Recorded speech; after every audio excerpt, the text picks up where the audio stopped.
Austen ટેક્સાસમાં એક માર્ચના દિવસે થયેલા અટેક બાદ ત્યાંની ઇમિગ્રેશન પોલિસી વધારે સ્ટ્રિક્ટ બની ગઈ છે. ટેક્સાસ હાઉસ રિપબ્લિકન્સે ત્યાંની કોંગ્રેસને રિક્વેસ્ટ કરી છે કે હવે નવા આવતા તમામ H-1B એપ્લિકન્ટ્સ પર રોક લગાવવામાં આવે. અને એટલું જ નહીં, પરંતુ બોર્ડર ઇમિગ્રેશન પર પણ વધારે સ્ટ્રિક્ટનેસ અને એમાં પણ ફ્રીઝનેસ લાવવામાં આવે.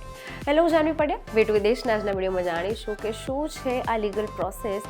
હવે H-1B એપ્લિકન્ટ્સે કઈ કઈ બાબતનું ધ્યાન રાખવું પડશે. જો તમે પણ આ વર્ષે US જવાનું વિચારી રહ્યા છો તો હવે કયા નવા નિયમ છે, કઈ કઈ બાબતની સાવચેતી રાખવી પડશે અને હવે આ ફ્રીઝનેસ જો આવશે તો શું થશે.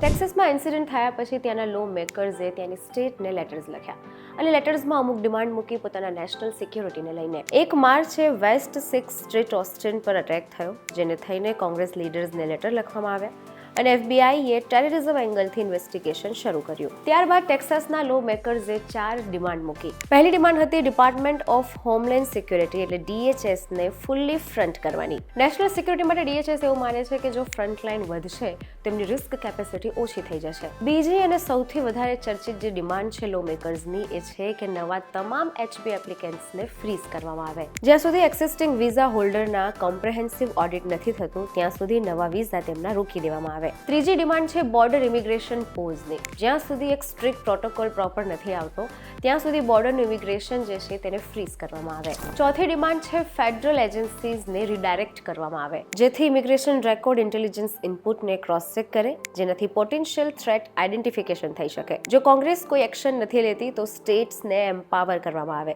જેથી તેઓ જાતે જ જરૂરી સ્ટેપ્સ લઈ શકે. સૌથી વધારે મહત્વનું છે લીગલ સ્ટેટસ પર, કારણ કે ફેડરલ એજન્સીઝ જો વધી જશે તો હાલ જેની પાસે H-1B હોલ્ડર છે એ લોકો પાસે જો પિટિશન હશે ત્યાં સુધી વાંધો નથી, પરંતુ એવા કેસમાં એ લોકો પાસે પણ ચેકિંગ થઈ શકે છે. ઇમિગ્રેશન પોલિસી ફેડરલ સબ્જેક્ટ છે. H-1B પ્રોગ્રામ કોંગ્રેસ દ્વારા બનાવવામાં આવે છે. ઇમિગ્રેશન નેશનાલિટી એક્ટને ઓપરેટ કરે છે. લો મેકર્સ ડાયરેક્ટ વિઝાને સસ્પેન્ડ નથી કરી શકતા, કારણ કે આનો પૂરેપૂરો રાઇટ છે DHS પાસે અને USCIS પાસે. ટેક્સાસની આ ડિમાન્ડ એક પોલિટિકલ પ્રેશર મૂવ છે. ઇન્ડિયન પ્રોફેશનલ્સે સમજવાની જરૂર છે કે હજી સુધી કોઈ પ્રોફેશનલ ફ્રીઝ નથી લાગુ કરાયું. જેમ આગળ વાત કરીએ, H-1B હોલ્ડરની જો પિટિશન અપ્રૂવ છે તો એ લોકોને ચિંતા કરવાની જરૂર નથી. સામાન્ય રીતે H-1B 3 વર્ષ સુધી વેલિડ હોય છે અને 6 વર્ષ સુધી એક્સટેન્ડ કરી શકાય છે. જો તમે દાયરામાં આવો છો તો તમારે ચિંતા કરવાની જરૂર નથી. જો હાઇપોથેટિકલી રીતે ફેડરલ ઇમિગ્રેશનમાં ફ્રીઝ આવે છે તો એ નવા એપ્લિકેન્ટ્સ પર લાગુ પડશે. એટલે પેનિક થવાની જરૂર નથી, કારણ કે હજી સુધી ડિપાર્ટમેન્ટ દ્વારા કોઈ ઓફિશિયલ ફ્રીઝ માટે કોઈ વાત આવી નથી. પરંતુ હા, સાવચેતી રાખવી ખૂબ જરૂરી છે. આ સાથે સૌથી મહત્વની વાત, કોઈ અનનોન સોર્સ પરથી કે સોશિયલ મીડિયા પર આવતી ઇન્ફોર્મેશન પર વિશ્વાસ નહીં કરવો જોઈએ. DHS ડિપાર્ટમેન્ટ કે USCIS દ્વારા જે ઇન્ફોર્મેશન આવે છે તેને જ વેલિડ સમજીને એ પ્રમાણે જ વર્તવું જોઈએ.